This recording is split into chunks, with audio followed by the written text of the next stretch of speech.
Eh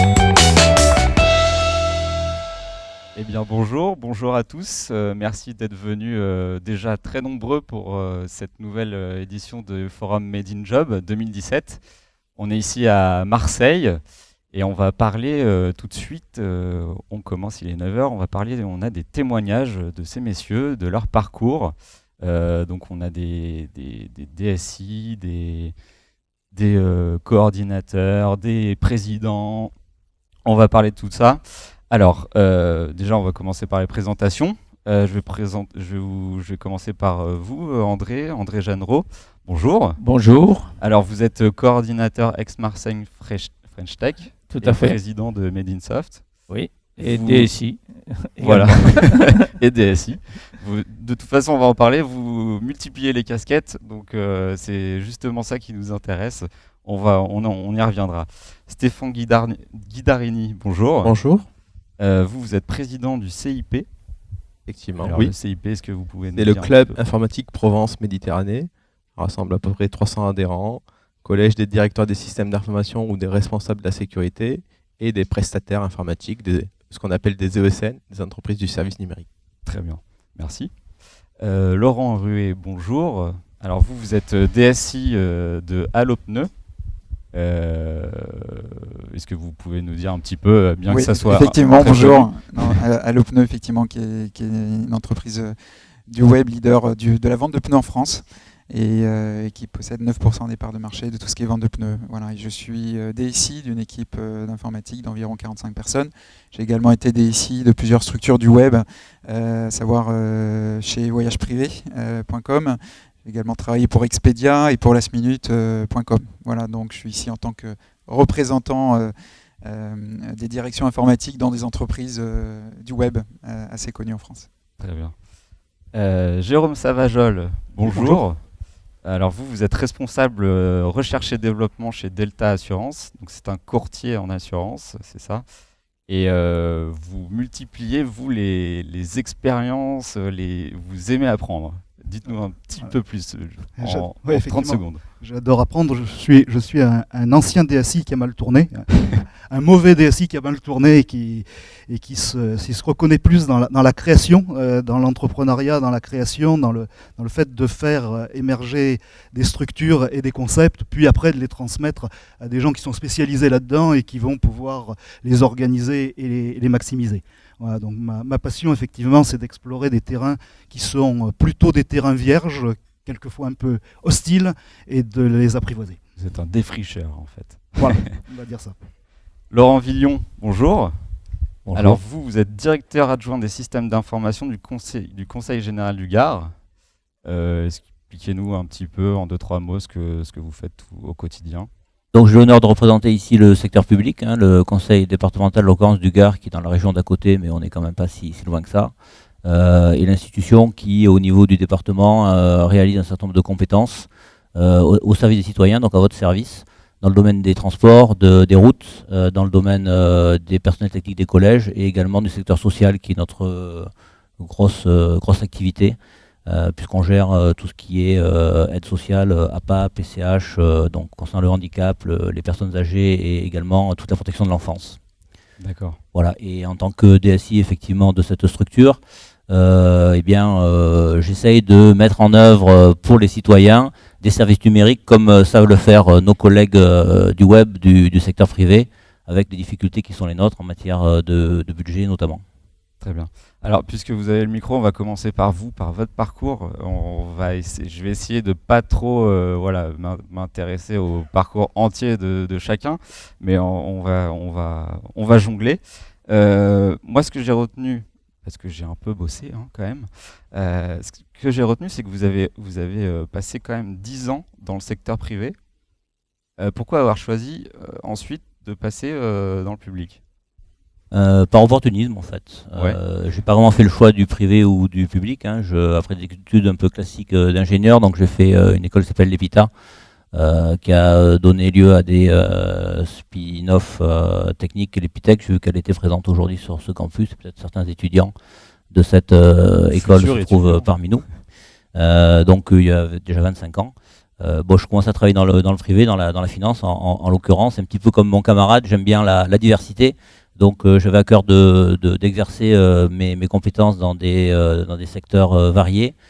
Et après avoir travaillé pour les services informatiques dans l'industrie, pour des opérateurs de télécommunications, j'ai eu l'opportunité de travailler dans le secteur public à une époque où le secteur public était en demande d'informatique parce qu'il y a un petit retard à rattraper dans les années 2000, ce qui nous amène aujourd'hui à continuer à faire évoluer les systèmes d'information et les services publics dans le domaine du numérique. Et le retard a été rattrapé depuis ou pas?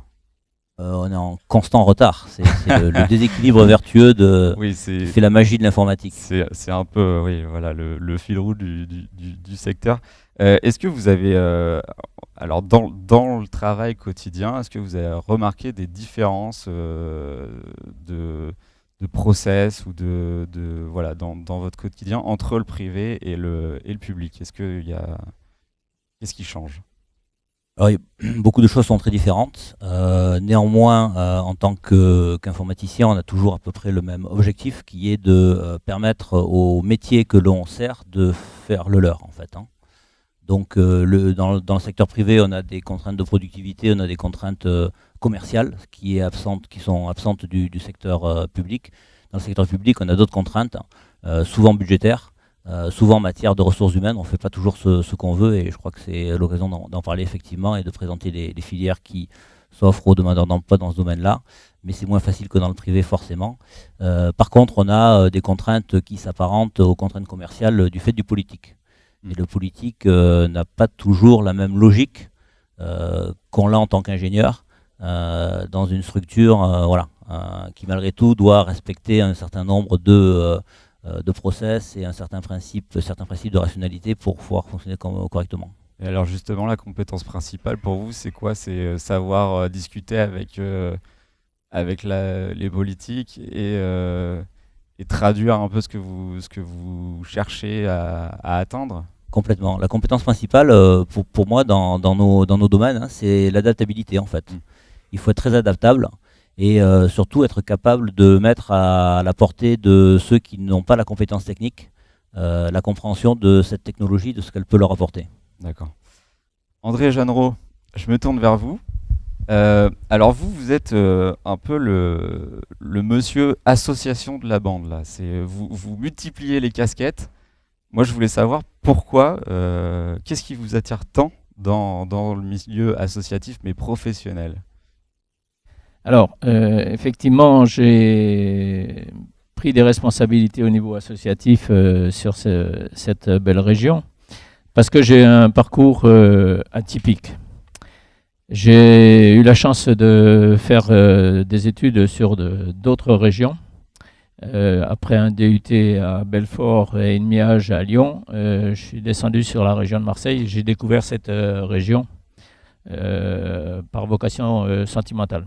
Et donc me suis retrouvé attaché à cette ville dans laquelle j'ai exercé à peu près tous les métiers. J'ai commencé par commercial, responsable commercial, directeur général, président, puis ingénieur d'affaires chez IBM. Et ensuite, j'ai recommencé commercial, responsable commercial, directeur marketing et communication, pour finir par être DSI et responsable des services généraux. Mais ça m'a surtout permis de constater que sur cette région, il y avait du potentiel. Et en ayant fréquenté les politiques, ils m'ont dit, sur Marseille, on a la particularité qu'à peu près la moitié de la ville a du mal à travailler. La moitié de la ville est assistée. Et il faut arriver à donner du travail au maximum de gens. Et dans l'informatique, on a la chance d'avoir des salaires qui sont un peu mieux rémunérés que dans d'autres secteurs d'activité. Donc, si on arrivait à donner du travail au maximum de gens sur cette ville, on augmenterait le pouvoir d'achat de l'ensemble des Marseillais et des Aixois, et ainsi, on amènerait une économie qui ferait vivre l'ensemble de la région. À partir de là, je me suis embarqué dans le milieu associatif au travers de Made in Soft, qui porte l'animation et la coordination de Aix-Marseille French Tech. Parce que nous avons eu, il y a 3 ans, la chance avec les collectivités d'être labellisé French Tech. Et derrière ce label, le gouvernement a dit, voilà, vous avez une marque, j'ai pas d'argent, mais si chacune des régions et tout le monde veut bien travailler derrière cette marque French Tech, à ce moment-là, on pourra aller à l'international tous ensemble pour montrer le potentiel d'innovation de nos startups et de toutes nos entreprises en France. Et c'est dans cette démarche-là que nous sommes inscrits et que nous travaillons depuis maintenant 3 ans. Alors vous dites nous, mais moi je m'intéresse à vous. Je voulais savoir qu'est-ce que ça vous apporte au quotidien de participer à toutes ces aventures? Ça m'apporte surtout le fait de rencontrer des gens qui vivent des aventures différentes en permanence. Et c'est ce qui fait la richesse de nos échanges. Parce que quand vous rencontrez des start-upers, des créateurs, des chefs d'entreprise, eh bien, ils ont tous une histoire intéressante à raconter. Et je préfère effectivement côtoyer des gens qui se battent au quotidien pour réussir, pour gagner, pour aller de l'avant, plutôt que de rencontrer des gens qui bloquent l'économie. D'accord. Ça a le mérite d'être clair. Alors Stéphane, je me tourne vers vous. Vous, alors tout le monde a une petite étiquette ce matin. Vous êtes un peu l'entrepreneur et aussi un peu homme d'association. Parce que j'ai remarqué que vous êtes tourné très vite, vous avez très vite monté votre cabinet de conseil. Effectivement, j'ai eu cette chance à 30 ans de pouvoir entreprendre, créer une société de conseil, donc, qui s'appelle le groupe Stedia. Je suis son fondateur et toujours son gérant. Moi, ce qui m'intéressait, j'ai eu un parcours, j'ai intégré rapidement des sociétés de services. On appelait ça avant des SS2I, maintenant on appelle ça des ESN. Et j'ai appris mon métier. J'ai appris le métier d'ingénieur, de chef de projet, directeur de mission. Mais je ne m'y retrouvais pas. J'étais un individu à l'intérieur d'une grosse entreprise. Et je me suis dit, pourquoi pas créer quelque chose et devenir son propre patron, aller vers là où on veut aller. On sentait un petit peu le numérique arriver, mais bon, c'était les tout débuts. Et moi, j'étais vraiment attiré par le conseil, aller proche des clients et des conseils. C'était quoi qui vous dérangeait on était un numéro à l'intérieur d'une grosse entreprise. On n'a pas cette possibilité de définir son orientation, de faire ce que on pense être bien pour les clients. On est un petit peu intégré dans des process. Et voilà, je voulais un petit peu en sortir.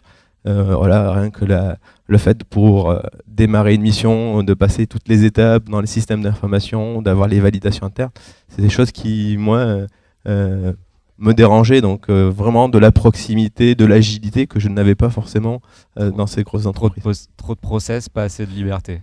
C'est un petit peu ça. D'accord. Alors, Laurent Ruet, donc vous êtes DSI d'Allopneu. Vous avez eu toute une carrière avant d'arriver chez Allopneu, vous l'avez dit, dans des sociétés assez connues maintenant, Last Minute, Expedia. Donc si je ne me trompe pas, vous étiez à Paris tout ce temps-là. Alors, quand j'étais chez Last Minute Expedia, effectivement, j'étais pendant un peu plus de 10 ans à Paris. Avant d'arriver dans cette belle région il y a 7 ans, en tant que DSI de voyage privé, et puis depuis 4 ans et demi maintenant, DSI d'Allopneu.com. Effectivement. Donc l'arrivée dans cette région, elle s'est faite par choix ou par opportunité? Vraiment avez une choisi opportunité. de quitter Paris? Non, j'ai adoré vivre à Paris, mais par contre, par opportunité, des grands groupes comme Last Minute, Expedia se réorganisent aussi. Et à un moment donné, aussi bien le groupe Last Minute, qui m'avait fait le quitter, c'était par changement de structuration. Il y a des verticalisations qui s'opèrent et de recentralisation des secteurs informatiques qui peuvent se faire. C'était le cas à Londres, en l'occurrence pour Last Minute, quand je les ai quittés, par choix de ne pas aller vivre là-bas. Sinon, j'avais l'opportunité évidemment de les rejoindre. Et la même chose, après 5 ans d'activité au sein d'Expedia, c'était aussi une organisation qui m'a fait regarder le marché et trouver cette opportunité avec mon ancien directeur général France de Last Minute, avec qui j'avais gardé de bons contacts et qui cherchait son DSI dans la région, et quand il m'a dit que voilà qu'il avait un poste de DSI à Aix, j'ai pas hésité. D'accord. Vous avez gagné au change.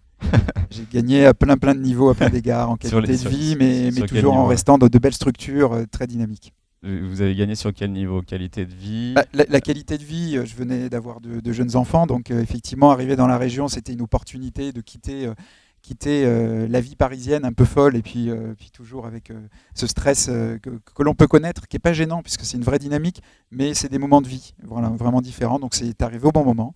Et donc une belle opportunité, et puis depuis 7 ans dans la région, et très belle région. Voilà. Très bien. Alors, Jérôme Savajol, vous, votre étiquette, c'est l'apprenant et l'innovateur, parce que vous vous intéressez à plein de choses. Ouais. Et j'aimerais savoir comment vous êtes arrivé au poste de responsable recherche et développement chez Delta Assurance. Est-ce que c'est vous qui vous êtes créé votre poste ou racontez-nous. Ouais, la réponse est oui. Oui, c'est moi qui me suis créé mon poste et ce service, ce département. En fait, moi j'ai commencé par un parcours entrepreneurial pendant plus de 10 ans en créant une société de services informatiques. Là, on est quand même dans les années 80-85. Donc, IBM vient de sortir l'IBM PC et Bill Gates MS-DOS. Donc, pour replacer un peu le contexte, là aussi, on est dans la jungle à la machette de la micro-informatique qui marque le passage des mainframes et de l'ère de la micro-informatique. D'ailleurs, pour poursuivre sur ce thème, en 1998, on fait le choix chez Delta Assurance d'être au départ full Linux. C'était pas aussi évident que peut-être en 2017. Donc on a un peu accompagné ces grands changements technologiques, quelquefois un peu disruptifs. Donc moi, j'ai ce parcours entrepreneurial. Et après, j'ai rejoint l'aventure Delta Assurance aux côtés d'un homme et d'un entrepreneur pour accompagner cette société qui avait à l'époque 25 personnes, aujourd'hui plus de 200. Donc j'y ai exercé quantité de fonctions, aussi dans le domaine des moyens généraux, de l'organisation générale, pour avoir des fonctions de secrétaire général de l'entreprise. Et à un moment, en structurant la DSI, je me suis dit, il y a dans les DSI un caractère schizophrène. C'est-à-dire qu'il faut faire très vite et répondre aux clients pour faire quelquefois du prototypage, dire on sait faire. Et en même temps, il y a un besoin de sécurité, il y a un besoin de normes, il y a un besoin de documentation. Et je me suis dit, c'est pas possible que ce soit les mêmes personnes. Ce côté schizophrène, il est trop dur à assumer. Donc pourquoi ne pas structurer une DSI dont la fonction est de maximiser, de sécuriser, de faire que l'entreprise soit en sécurité, et d'avoir ce département qui va fabriquer de la réponse client très rapide, du prototype, pour après, si ça marche, être transmis à cet autre service. Donc vous l'avez dit, vous avez entrepris avant de revenir en position de salarié. Ouais. Pourquoi ? Je me considère comme un intrapreneur, pour employer un terme, c'est-à-dire que j'entreprends dans l'entreprise. J'ai la chance d'avoir une situation peut-être plus stable qu'un entrepreneur à cet endroit-là. Mais ça se passe comment justement pour intraprendre? Parce que Stéphane justement disait que voilà, dans l'entreprise, quand on est un salarié, on a très peu de liberté. Comment on fait pour négocier auprès des hiérarchies? Je veux monter mon petit business dans le business. Je pense qu'il faut déjà une structure qui s'y prête. Je crois qu'on ne pourrait pas intraprendre dans toutes les entreprises. Il faut une direction générale qui soit dans cette mouvance et qui trouve un intérêt. S'il n'y avait pas d'intérêt, donc après comment il faut faire, je pense qu'il faut être soi-même et assumer ses choix, quelquefois être un peu poil à gratter parce que ce caractère schizophrène, il est dans l'entreprise. Et bien sûr, on est dans ma position toujours un peu le trublion qui va amener de nouvelles technologies, le monsieur Gadget, quelqueuvoi, ça bouscule un peu. Et il y a une question que je me pose aussi, c'est sur votre parcours. Vous avez un doc de lettres modernes. Ouais. Comment on passe des lettres modernes à la direction des systèmes d'information? Il faut m'expliquer. On passe des lettres modernes à à l'étude du langage, et à l'époque, c'était assez ancien, à l'automatisation, à la reconnaissance du langage. C'était à Aix, il y avait un laboratoire de phonétique et de linguistique computationnelle à l'époque. Voilà, après, je suis retourné à l'école pour faire l'IAE, donc je suis allé un peu plus dans le monde, dans l'entreprise, mais oui, au départ, c'était le langage et le traitement du langage par ordinateur qui m'attirait. D'accord, donc il y a quand même une constance. Et la constante, c'est l'utilisation de l'informatique pour réaliser ses rêves. D'accord. Et à côté de ça, vous vous intéressez à la sociologie, la psychologie du travail, à la programmation neurolinguistique. Pourquoi tout ça? Alors par curiosité naturelle, et puis en mettant tout ça dans un gros shaker et en mélangeant, il y a des choses qui se passent. Ça vous sert au quotidien? Oui, ça sert. Aujourd'hui, quand on regarde l'intelligence artificielle, les chatbots, il y a des bribes. Hein, on n'est pas sur des technologies pures, mais il y a des associations de comportement. Voilà, comment on va analyser le comportement, comment l'informatique va s'adapter selon les comportements. Le monde du web, du mobile est truffé d'analyse comportementale aujourd'hui. D'accord. Alors, je pense qu'on a commencé en retard, donc on finira un petit peu en retard, hein, parce que j'avais des questions. Je vous avais envoyé des questions. J'espère que vous avez travaillé. Je sais qu'il y en a certains qui n'ont pas travaillé. C'est pas bien. Je voulais savoir, vous posez chacun, tous, des questions assez généralistes.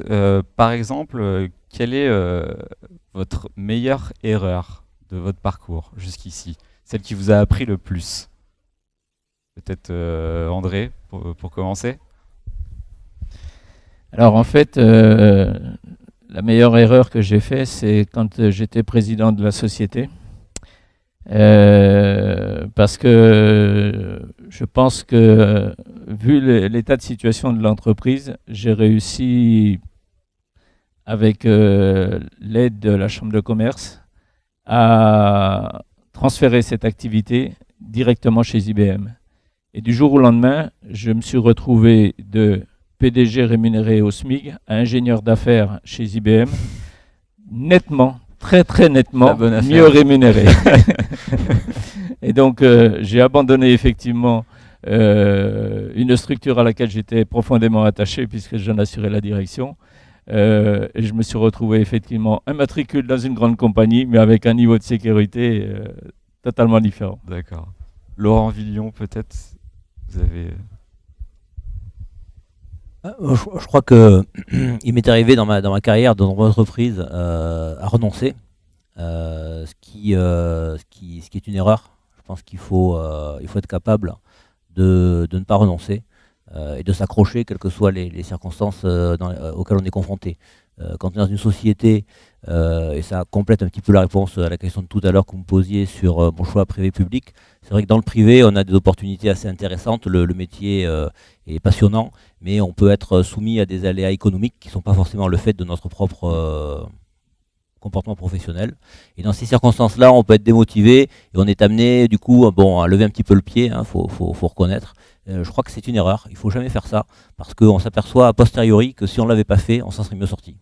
D'accord. Laurent? Alors difficile de choisir, il y en a plusieurs. J'avais le parcours. La meilleure. Ma meilleure erreur aura été probablement de m'écarter légèrement de la technique pendant 3-4 ans quand j'étais chez Expedia. Je suis passé de directeur de projet en fait à product manager et stratégie. Et j'ai accepté ce poste dans le cadre d'un changement et d'une organisation interne où je me suis dit, zut, je ne vais plus avoir d'équipe pour réaliser, est-ce que c'est une bonne idée? Et en fait, ça m'a permis de me rapprocher de la stratégie de l'entreprise et du coup, de mettre des mots et des méthodes sur ce qui fait qu'on délivre de la valeur dans une entreprise en m'approchant de la stratégie de l'entreprise, en apprenant à calculer un ROI, en travaillant avec 15 pays en même temps pour comprendre les différences de besoins. Donc ça a été ma meilleure erreur. Alors, elle m'a aussi donné l'envie de retrouver, de renouer avec le management d'équipe après, donc c'était doublement une bonne décision. Et ce qui m'a permis derrière, j'espère en tous les cas pour mes patrons actuels et anciens, de valoriser vraiment les projets informatiques au service du business et pas uniquement avec un œil technologique. Donc ça m'a fait énormément progresser et j'ai aucun regret là-dessus. D'accord. Stéphane, votre meilleure erreur? Indéniablement d'avoir créé ma société. crois, Vous l'avez avec un fait peu de tôt, recul, votre erreur. avec maintenant à peu près 14 ans d'existence. J'étais promis à intégrer des rôles de management, de direction dans des grosses sociétés de services. Et j'ai fait quand même le choix de partir, de créer, d'être mon propre patron, d'aller vers là où je voulais aller, vers le feeling que j'avais sur un certain nombre de marchés. Donc, et si voilà, au bout de 14 ans, je suis toujours là, c'est que je pense que ça doit être ma meilleure heure. Ouais. Jérôme? Je crois que comme André, ma meilleure erreur, celle qui a été finalement bénéfique, c'est à un moment de faire le choix d'arrêter mon entreprise et de rejoindre le groupe Delta Assurance parce que c'est un terrain de jeu infini qui m'a permis de m'épanouir. Et aussi à un moment, alors ça c'est peut-être pas la meilleure erreur, mais j'ai passé quelques années à m'éloigner de la technologie et aujourd'hui dans ce que j'aime faire, revenir à la technologie et la comprendre, l'apprivoiser, c'est finalement ma grande passion et je pense que là, c'est peut-être une erreur d'avoir repris beaucoup de distance à un moment. D'accord. Alors, dernière question commune. Est-ce que dans votre parcours, vous avez eu une personne clé qui a guidé vos choix? Un prof, un proche, une personnalité, je ne sais pas, médiatique, etc., qui vous a inspiré et qui vous inspire toujours? Laurent, peut-être? Alors, elle est peut-être médiatique dans la région, je ne sais pas, mais en l'occurrence, comme je l'ai expliqué dans mon parcours, j'ai la chance de croiser la route d'un entrepreneur qui fait beaucoup dans la région en tant que PDG de Voyage Privé aujourd'hui. Je l'ai croisé lorsqu'il venait d'arriver directeur général France, après avoir quitté Mars PepsiCo. Et il a été un énorme accélérateur au niveau de ma carrière.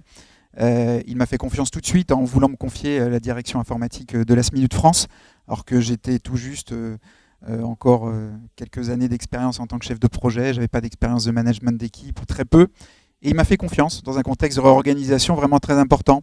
Et c'est encore lui dont j'ai recroisé la route en arrivant dans la région, plus de 5 ans après l'avoir quitté, et qui, de nouveau, chez Voyage Privé, était un accélérateur fantastique. J'ai pris la direction des systèmes d'information, rôle que je n'avais jamais vraiment occupé complètement. J'avais été patron des études et développement, je n'avais pas géré toutes les facettes.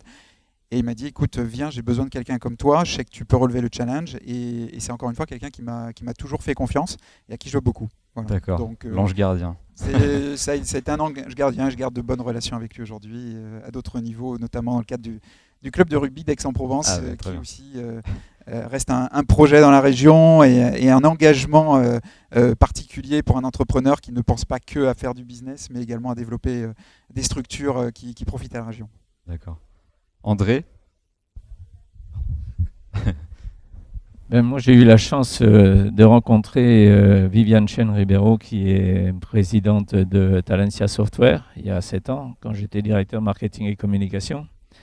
Et elle m'a dit, j'ai ma copine avec qui je travaille depuis plus de 10 ans, qui va venir et qui va prendre ta place. Mais toi, je vais avoir besoin de toi à l'informatique et aux services généraux parce que je vais racheter des entreprises, on va grandir, on va grossir. Et il va falloir que tu serres les coups. Et c'est une femme qui est impliquée puisqu'elle est présidente de la fédération Syntec. Elle est donc impliquée dans les milieux associatifs et dans les réseaux. Et à ce niveau-là, elle donne à ses collaborateurs la possibilité et la capacité de s'impliquer également dans les différents réseaux. C'est ce qui fait aussi que avec elle, je suis pleinement impliqué sur les réseaux au niveau associatif d'Aix, Marseille et Frenchec, mais également au niveau de France IT, ce qui nous permet de rencontrer les réseaux des autres régions de France et d'échanger, de voir ce qui se fait de bien dans chacune des régions pour ne pas faire les mêmes erreurs, mais bien prendre ce qu'il y a de positif et jouer collectif. Et je dois dire qu'elle nous a apporté une ouverture d'esprit et une richesse, en plus de la dynamique qu'elle impulse, qui fait que l'entreprise se développe à la vitesse grand V et qu'on grandit, y compris aujourd'hui à l'international, puisqu'on est présent dans plus de 7 pays en Europe et que ça ne va pas s'arrêter là. Très bien. Jérôme Savajol, votre mentor. Je ne vais pas citer de nom. D'accord. J'ai de profonde admiration pour les entrepreneurs, le profil d'entrepreneurs, de ces personnes, femmes et hommes qui prennent des risques, qui s'engagent, qui ne savent pas ce qui se passera le lendemain, mais qui y vont avec grande conviction. Donc il y en a plein, il y en a dans la French Tech, il y en a beaucoup de gens qui sont merveilleux. Donc ce sont ces personnes-là qui sont pour moi des modèles. Autour de moi et dans la direction de Delta Assurance, il y a de ces profils-là et c'est mon carburant au quotidien. Très bien. Laurent Villon, votre carburant, vous? Alors mon carburant, effectivement, a été inspiré par une personne que j'ai croisée au tout début de ma carrière, alors que donc, je faisais du service.